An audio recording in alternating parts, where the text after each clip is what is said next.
entrar num papo bem delicado, vamos dizer assim.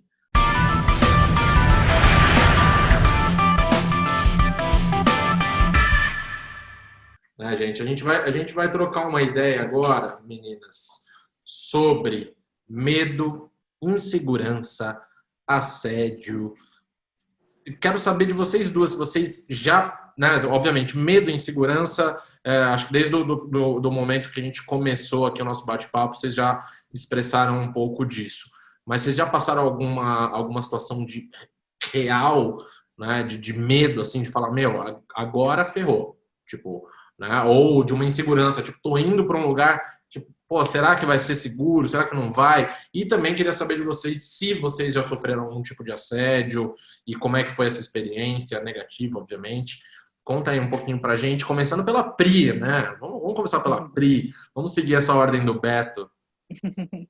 Deixar ele mais calmo, né? Exato. Bom, acho que o lance assim de medo, insegurança é, é um fato, né? Sempre existiu. Mesmo viajando com a minha irmã, né? Então, por exemplo, eu comecei a trabalhar num restaurante que ele fechava tipo meia-noite. Eu tinha super medo de voltar a pé, esse horário, independente de estar em outro país ou não. É algo que sempre ronda, eu acho, a mente, né? Mas assim, de sofrer algum tipo de problema, graças a Deus, nunca. O que sempre aconteceu comigo, e muito também no Brasil, né?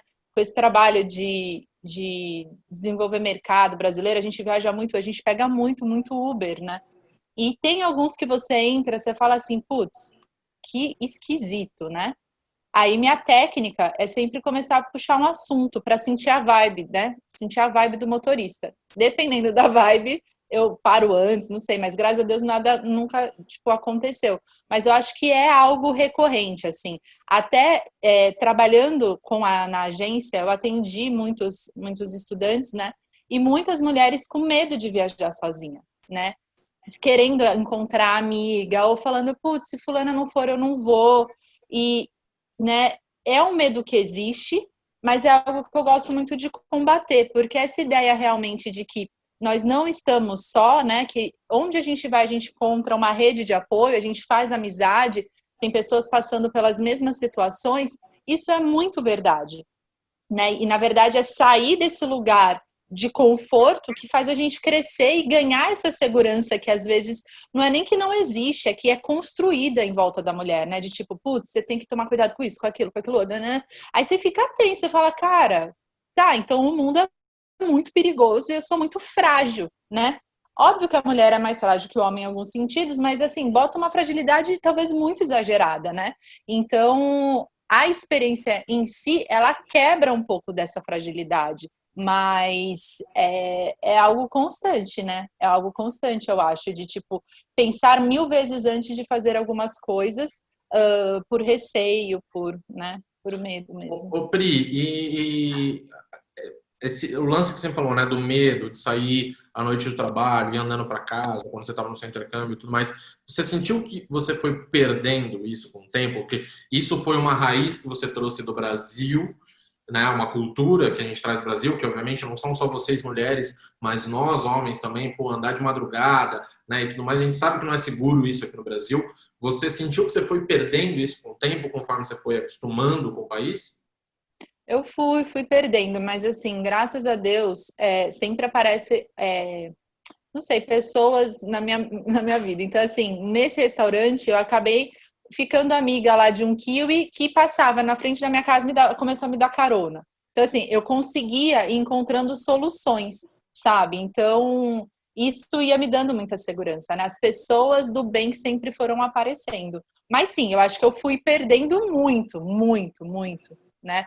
Do momento que eu cheguei para quando eu fui embora, eu já fazia bastante coisa sozinha e tal.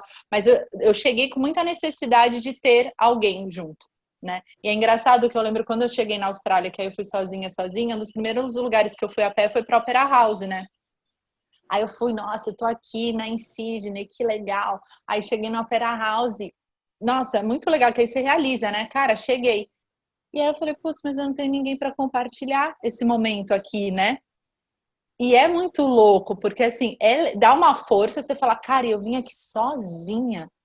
e ao mesmo tempo dá aquela vontade de, putz, com quem que eu vou compartilhar isso? E quando eu cheguei lá, não tinha o celular, né? Tipo assim, esse, né, que é FaceTime e tal. Tava começando isso. Então era realmente assim, não, né, não dava para fazer um FaceTime e ligar para alguém.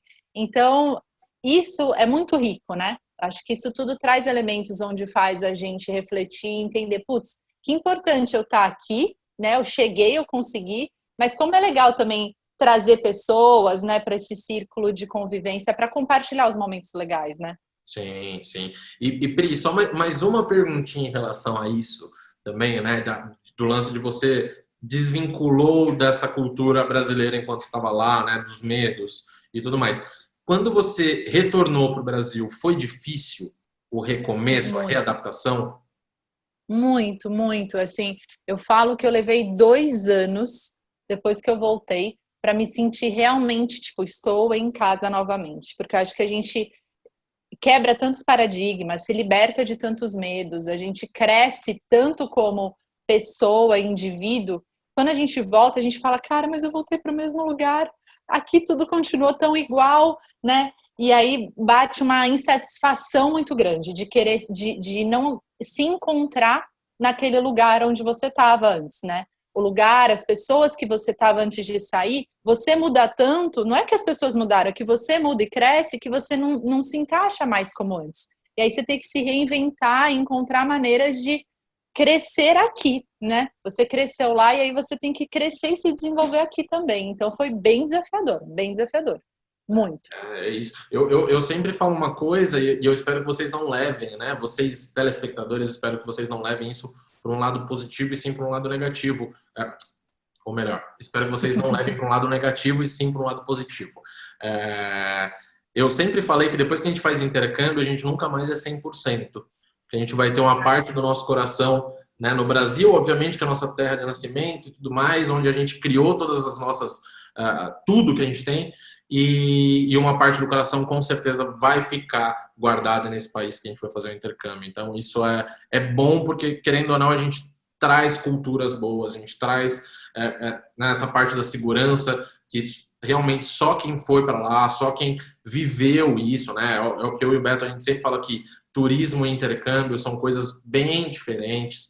Então, o intercâmbio você vivencia realmente aquele dia a dia e tudo mais. Então, é muito bom trazer essas partes boas, mas realmente, igual a Pri falou, é ruim você chegar no Brasil de volta e ver que o país como um todo não evoluiu, infelizmente, né? Sim, e foi bem engraçado assim, quando eu cheguei em Sydney, eu não fechei a acomodação, eu fiquei num hostel e eu precisava encontrar uma acomodação para ficar, tal. E aí eu conheci uma francesa, né? E aí ela foi fazer um programa de trabalho.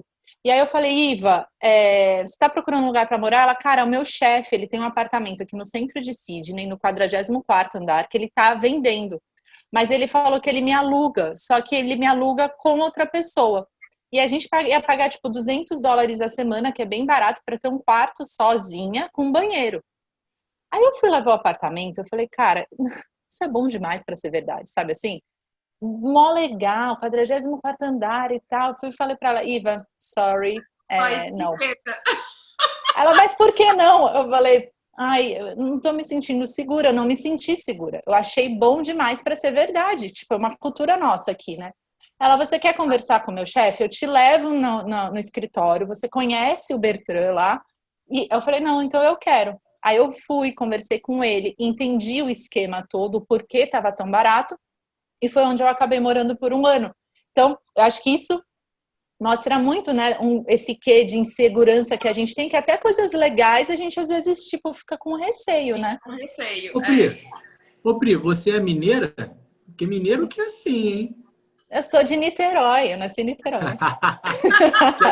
que é desconfiado. Você, pô, mas mas é porque a gente sempre está acostumado com o jeitinho brasileiro, né? Então, é o que a gente, né, já citou, que a gente sempre vai levar esses nossos receios daqui do Brasil para lá e daí sim passar por uma adaptação e ver que existem pessoas boas, existem, né, pessoas que querem ajudar e tudo mais. Então, realmente essa nossa cultura brasileira, né? Uma coisa que até o Antônio citou aqui quando a gente estava fazendo os vídeos de Nova Zelândia, foi quando ele mudou de cidade, foi alugar os filmes e o cara queria cobrar tipo um valor a mais porque ele era brasileiro, porque brasileiros tinham roubado já, né?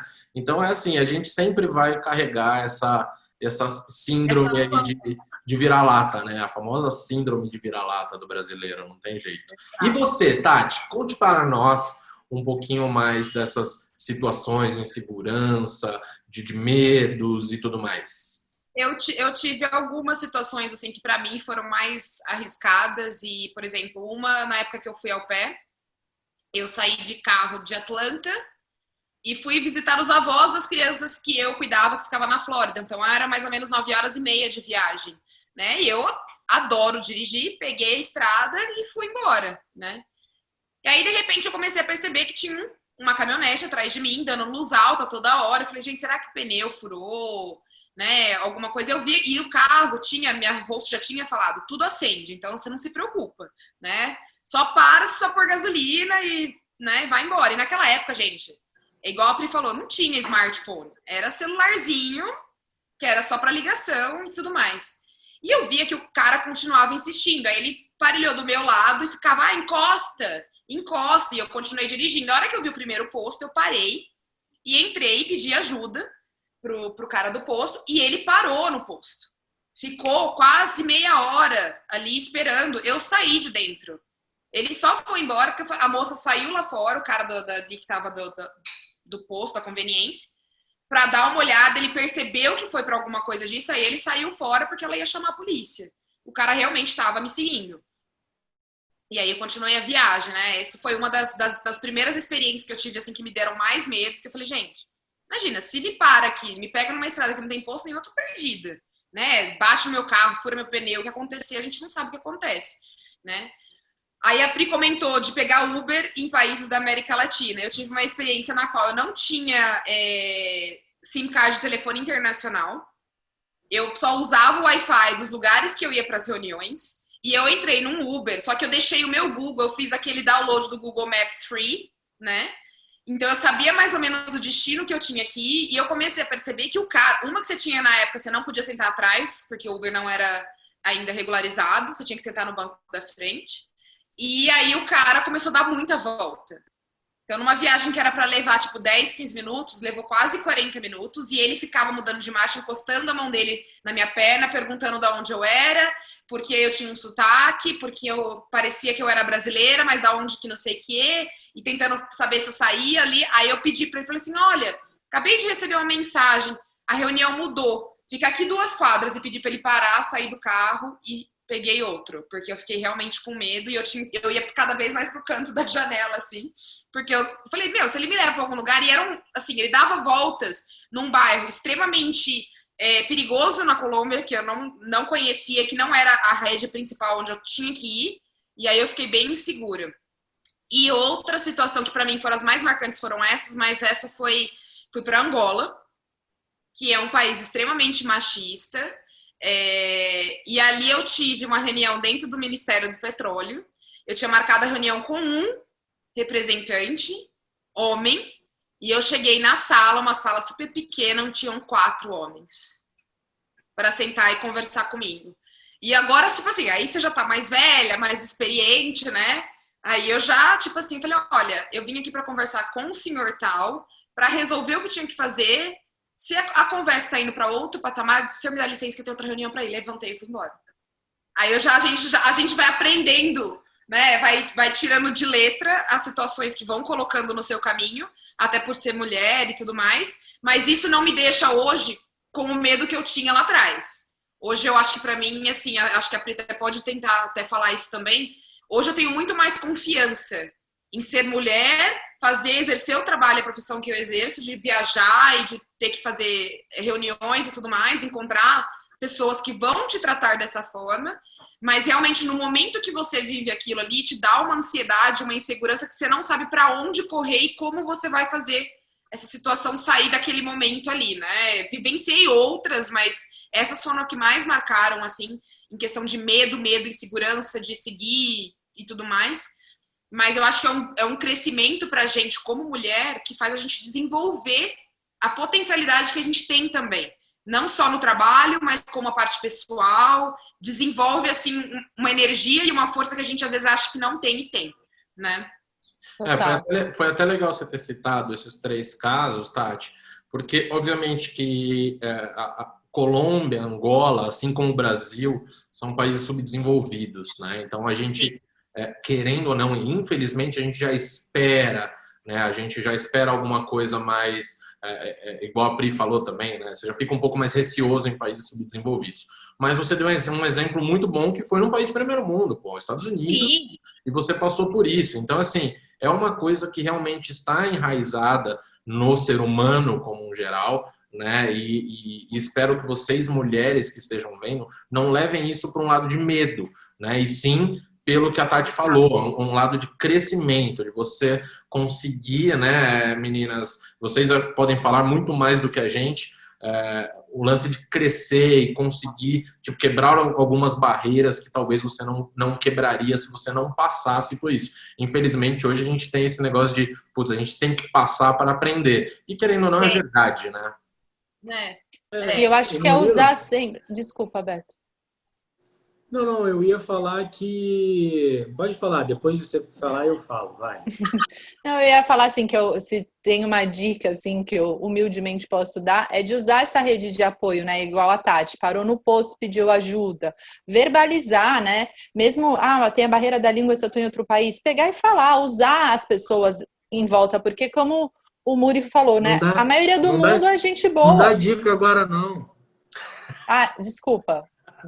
Corta. Corta. Corta.